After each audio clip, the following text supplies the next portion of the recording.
Hello guys, welcome back to our channel 1-2-Step. In this video, I'm going to be teaching you guys on how you can change a space manager in Google Chat.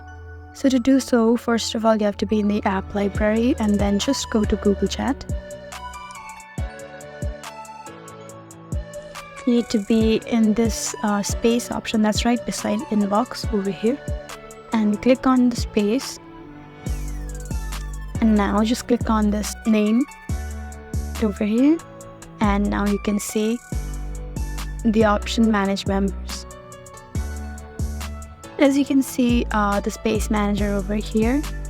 So to change the space manager, just go to this 3-line dot button right beside space manager, and you can see change from space manager to member. So you can just change the space manager to member and assign a new space manager.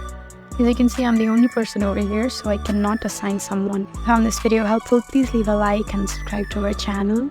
We'll see you again next time. Thank you for watching.